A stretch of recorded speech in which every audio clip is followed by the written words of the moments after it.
Your financial habits can make or break your financial future. By building consistent and healthy financial habits and routines, you are setting yourself up for success and helping you achieve your goals even quicker.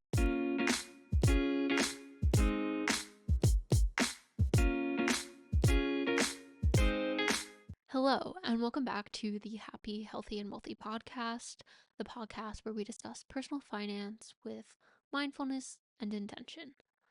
I'm Nicole, the host of this podcast and the founder of Mindful Money Media, a media company that is dedicated to providing tools for education and growth and helping you just have your best financial life. Before we get into it, I wanted to share a little bit about myself and why I'm here and how I got here.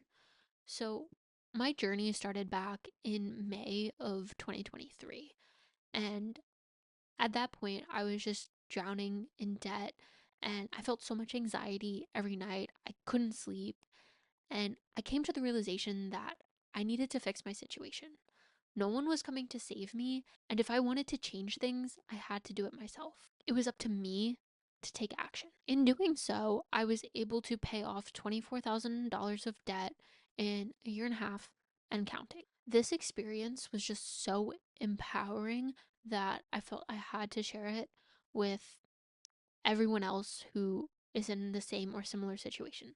And I know there's a lot of you out there. So I started blogging and just sharing what I could on TikTok and giving my own tips and my own experience and diving into budgeting and the more technical side of personal finance. So in November of 2024, Mindful Money Media became official. And here we are today. I'm just super excited, and I hope to inspire and educate and or motivate you on your own financial journey. And that brings us to today's episode. So I realized how important and how much of an impact our habits have on our finances. I know many of us don't have healthy financial habits, and that's why we're in the situation that we're in. And we weren't taught how to have healthy financial habits. I think it's very common, and this is how I felt, and probably how you feel too. Like you're just flailing around in open water and you don't even realize you're drowning until you wake up and you just see that you're surrounded by water with no life support. That's kind of what it felt like for me. This is why I am such a huge proponent of mindfulness and just being aware and making informed, intentional decisions. So, the first habit that I think you should really start to cultivate is your mindset. I say all the time that your mindset is the most powerful tool you have at your disposal. Whether you're trying to pay off debt or run a marathon or write a book, your mindset is what's going to be the difference between you actually doing the thing you want to do or not. It's like the old saying goes, whether you think you can or you think you can't, you're right. So if you tell yourself, if you fully believe I'm bad with money and there's nothing I can do about it, well, then you're going to be bad with money and nothing's going to change. You need to change the way that you see yourself in order for your actions to align. And without the proper mindset, having those mindset shifts of acknowledging that something needs to change and that you are capable of changing it, you're going to find it very hard to stick with any habit. And don't be fooled. Working on your mindset is a habit in and of itself. You have to consistently work to adjust your thinking, especially if you're not used to it. So, I find that utilizing affirmations is a very effective way to instill the habit of positive thinking. It might be uncomfortable for you at first if you're not used to using affirmations, but I like to think of it as a way to positively gaslight myself for the better. I also find that it's easier to start if you're realistic with yourself. So, affirmations like, I'm getting richer every day, don't really tend to resonate if you only have $10 in your bank account and don't know if you're going to be able to pay rent. So, it just kind of renders it ineffective. But instead, affirming things like, I am learning something new every day, or I'm capable of changing, or I can do hard things, those kinds of affirmations are way more encouraging and just help you build the confidence that you need to take action and stick with these habits that you're trying to build. While linked to your mindset, financial boundaries are a habit on their own. So, your mindset is going to affect your ability to maintain your boundaries. So, it's vital that your your mindset is in good working order so that way you can hold firm on your boundaries. Just as you would have a boundary with work, like not answering emails after a certain time, or a boundary with a guy that you're dating, you need to have financial boundaries with both yourself and the people around you. And I think that the most important and probably also the hardest boundary to maintain is saying no. No to what you want internally, your impulses, and saying no to the people around you that are trying to distract you. Even if they have good intentions, it could be pulling you away from your bigger goals. The thing is, you're going to have to say no to an impulsive purchase at the store. You're going to have to say no to fun things, even if it feels like you're missing out. You're going to have to say no to getting coffee every single day at Starbucks. But it may start to feel restrictive if you only focus on what you can't do and all the times that you're saying no. So don't. Instead of getting hung up on what's a no, focus on what's a yes.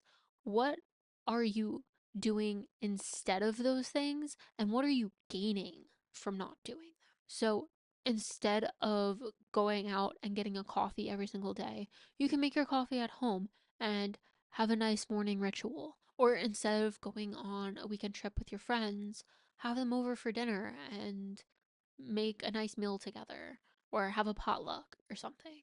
There are ways to still feel fulfilled without spending money unnecessarily. And then also think about what you're gaining, right? So if you're someone who goes out to eat almost every night, think about how you're saving like 200, 300 bucks a week and how you can put that towards paying off your car, right? You're gaining something from giving something up.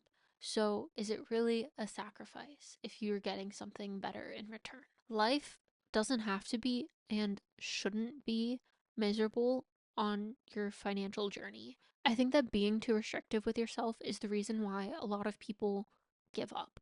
They feel like they can't have anything and it just kind of blows up in their face and they go back to how they were before. In order to prevent that, in order to make sure that you stay the course, you have to give yourself something. You have to have some limits with yourself in order to create balance. So, if you really like your coffee out every single morning, find something that you can get rid of instead of that to counter it.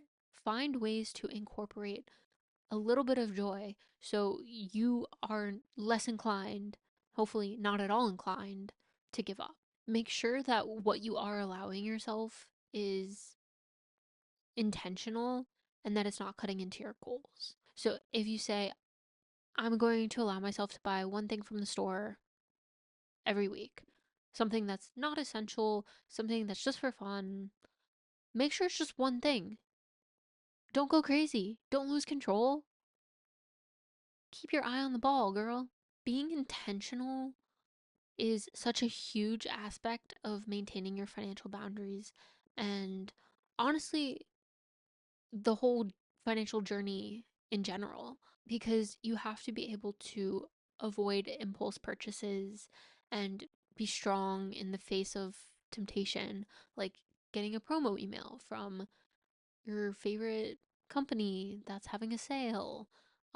I would suggest unsubscribing from those emails, at least temporarily. And you need to be able to cultivate an environment where you can succeed. So, in order to do this, it requires you to know yourself, to know your strengths and your weaknesses. If you're someone who really enjoys eating out, but you're spending like $800 a month on it and you can't afford that, clearly it's become a weakness for you. So, give yourself a budget and stick to it. And then implement habits that are going to help you maintain that boundary. So, whether that's deleting food delivery apps or meal prepping so you have food for the week and aren't going to go order McDonald's because you have food in the fridge already cooked, that's what's going to support you on your journey. And those are good examples of creating financial boundaries to support where you feel like you might be lacking. But don't forget that you can also utilize your strengths as well. So if you're someone who's really good at finding deals on clothes that you like and you just get a rush of excitement from shopping a sale, capitalize on that strength. Find deals on necessities, things that you actually need and that might be costing you too much money. So, whether that's groceries or utilities or your insurance, you can use coupons and shop sales like you like. Negotiate your bills for things like internet or your phone, or even switch companies like insurance, car insurance, that's a big one, shopping around. And that way you can find savings, and that's something you're naturally good at, but you're using it in a more productive way. Now, you probably know what I'm going to say next.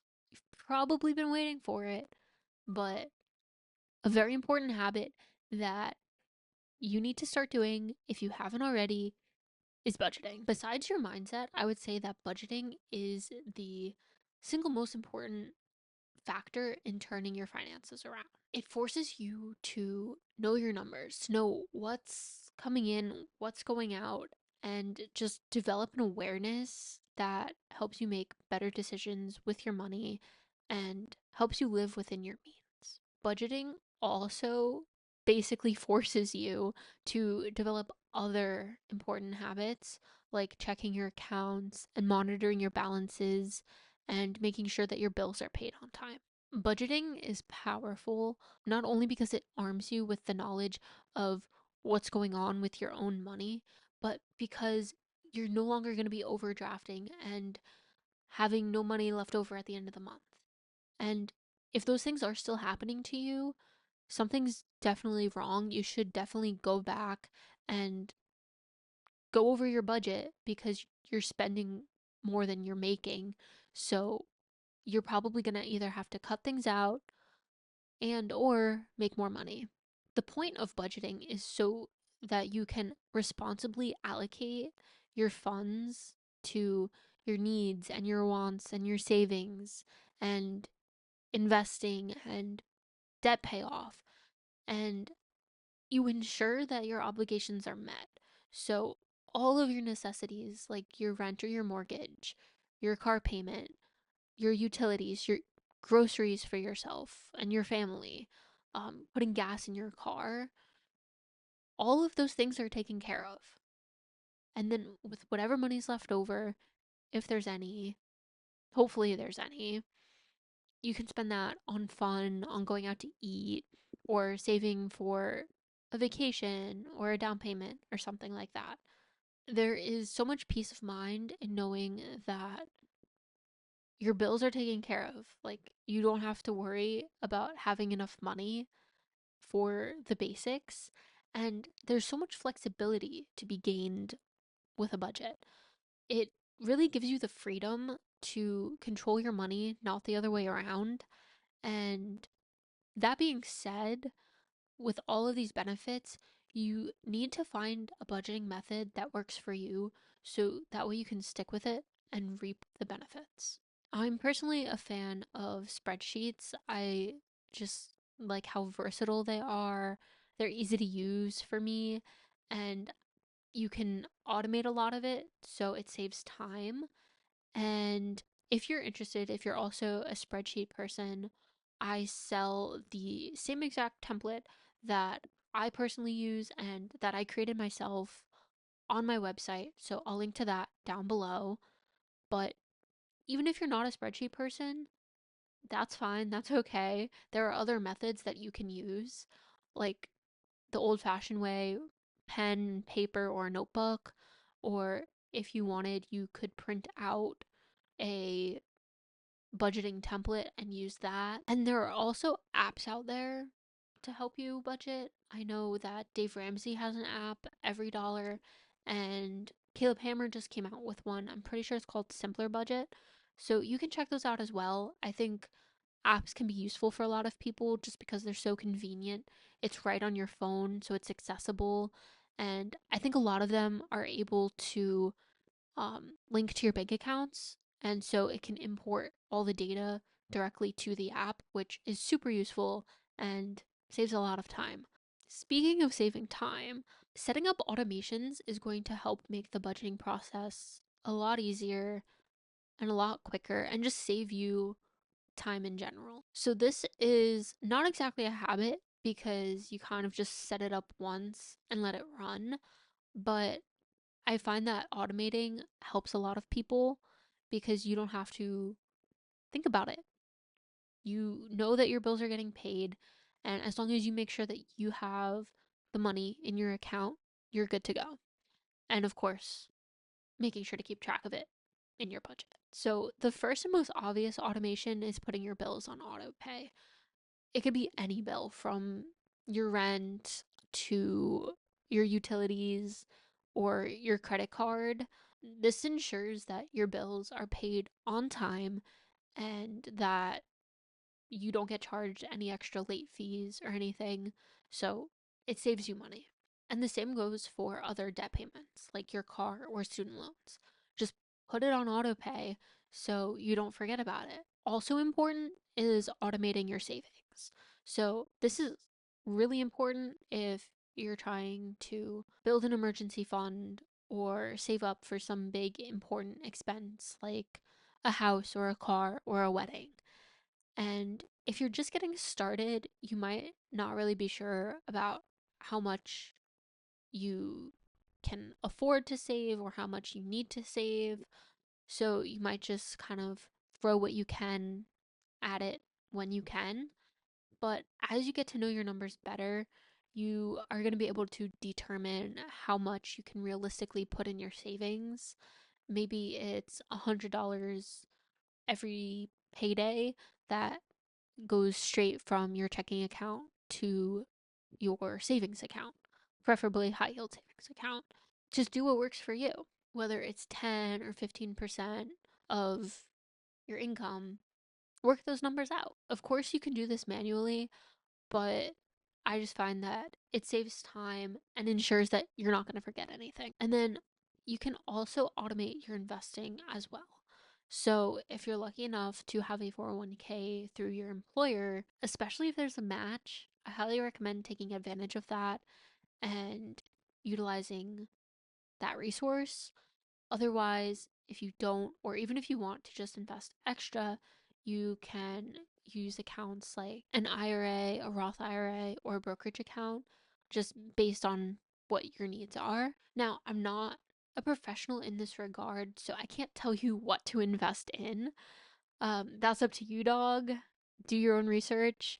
But what I can tell you is to make sure that the money that you've had automatically sent to your investment account or even manually sent is actually getting invested and is not just sitting in the account. Because that's a mistake that I know a lot of people make. So don't do that. The research and learning that goes into this whole process and this whole journey is super important. And I think you need to make a habit of it. You need to make a habit of accumulating knowledge and educating yourself. I feel like a lot of us in our financial freedom journeys, a lot of us get caught up in this pursuit of money, but we also need knowledge in order to get there. Without knowledge, you're not going to know to put your money in a high yield savings account instead of a regular savings account so that your money can earn more money.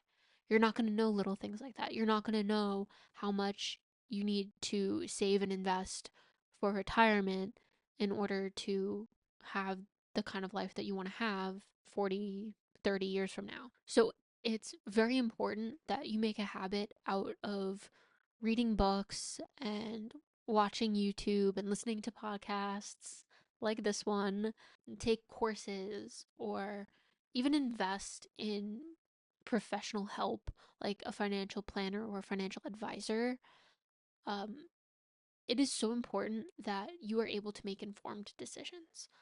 You're not going to be able to know everything about everything, but having some basic knowledge and knowing where to get yourself started and knowing when it's time to work with a professional will put you above, far above, everyone else who doesn't even look at their statements. There is no one size fits all solution, otherwise, everyone would be a millionaire.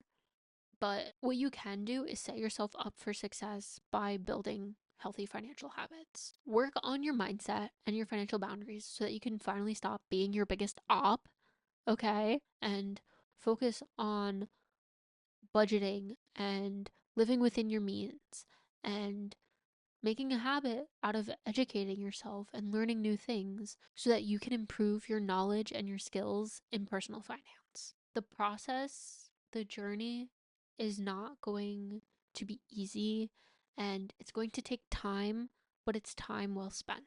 Thank you so much for listening and or watching to the podcast today.